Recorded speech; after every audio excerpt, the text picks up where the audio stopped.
Republicans who largely ignore this sort of thing, with the exception of folks like Senator Isaacson, do they do so at their own peril? How do they look in the process? Daily Mail White House correspondent Francesca Chambers is with us, Democratic strategist John Summers, and Republican strategist Matt Braynard. Welcome to all of you. Francesca, largely silence out of Republicans when they hear this sort of stuff. Maybe saying, all right, we're used to this, we move on from this. What's the deal? Well, it's not just that, Neil. The fact of the matter is Donald Trump is the president of the United States, and Lindsey Graham has said that he wants to be able to remain in a position where he can advise the president. If he's on the president's bad side, the president wouldn't have him over to the White House as frequently. But so is it worth that much that you would go ahead and surrender a decade-long friendship to stay in good relations with a guy in the White House bashing your dearest friend? Well, again, Donald Trump is the one who's sitting in the White House, and John McCain is no longer around to defend himself. He has Meghan McCain defending him, as you pointed out earlier. But as far as foreign policy goes and being able to shape that, Donald Trump is the one who's sitting in the chair. He's the commander-in-chief. And so Lindsey Graham has said repeatedly that he feels that the ability to be able to advise the president on foreign policy, which so many times he had said that he disagreed with him on some of those issues, to be able to steer him on what Graham sees as the right track, has outweighed that consideration. Matt, I don't know. I mean, I know you're a former Trump campaign director. It just seems weird. No, I have to push back against this narrative that somehow this is bashing or a feud. These are really concrete public policy critiques of positions that were taken and actions that were taken regarding the Mueller investigation. This isn't something down, underhanded or dirty or crude. These are public votes he took, and that record is open for criticism. And I'll tell you something, maybe we can reconsider criticizing a politician's public record when the left lays off and stops vilifying Ronald Reagan, because that never ended. John McCain did not hide the fact that he passed along that dossier early on, not knowing its origins, not knowing or caring whether it was Donald Trump or anyone else, just saying as a patriot that it was a big enough concern of his to pass it along. And somehow, after the fact, he's vilified for that. I could see what you're saying about votes on this matter or that matter. It's not vilification. It's an honest criticism of that and his vote for the ACA, which was a massive betrayal of his public position on the matter. But where did you ever hear that John McCain, going into that night and that famous vote to turn it down, was going to vote for it?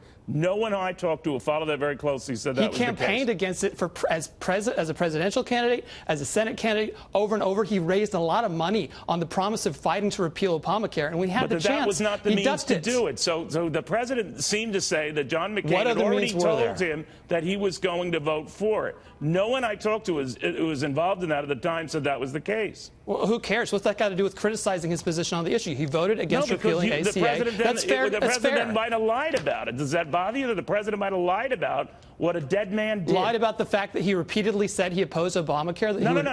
You're repeal obfuscating the clear facts here. He said that John McCain had told him that he was going to vote for that measure, and hours later ultimately voted against it. Do you have proof that was the case? Because no one I talked to said it was. Do you have proof that he didn't say it? Do you have proof that he didn't? I don't have it either way, but the point of anger here is the betrayal on an issue that he campaigned so hard against and then ended up voting to preserve Obamacare. That's a fair public critique, and turning this into some dirty skullduggery. I'm just wondering about the discourse now.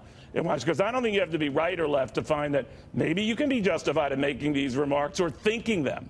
But I just think as President of the United States, they demean you. That's my opinion only, maybe. I just think they demean you. Yeah, I don't think you get a pass on criticism of your public record just because you're no longer with us. All right, John, again, we've never seen when will Ronald Reagan finally get a pass? The president, Matt, and that's wonderful. But John, I'm wondering about the discourse and the debate this sets going forward. Do you worry about that? Yeah, and I agree with you. I want to go back to the FBI report real quickly because this can't be left unchecked. What the president is mad about is he's mad at John McCain doing exactly what he should have done, which is turn that over to the FBI. Contrast that to what the president did and actually tried to use that information, created an open line of communication with the Russians who very clearly meddled in our elections. And that part can't go unchecked. In terms of what it's doing with our discourse, this falls way below the level of the office. Whether we're talking about attacking John McCain, and again, sure, I guess you're free to criticize, but to what end? What is he at all hoping to get out of this? There's a very solid Republican base that actually likes John McCain. So he's not doing himself any favors by going after him. He's not doing himself any favors by name-calling Kellyanne Conway's husband on Twitter. all of these things fall below the level of the office. He's got way too much executive time on his hands when there are major issues out there that he could be working on. Francesca, he's got a good economic story to tell, a very good market story to tell, and I think he steps on that message. Again, this is my opinion, but I am wondering about the muted response he gets from Republicans who maybe don't want to trigger a Twitter war or back and forth, so they suck it up and they take it, realizing he is the leader of their party, the leader of this country. I get that. I understand that. I can even kind of respect that. But there is a line that now and then they can cross, or at least test it, can't they?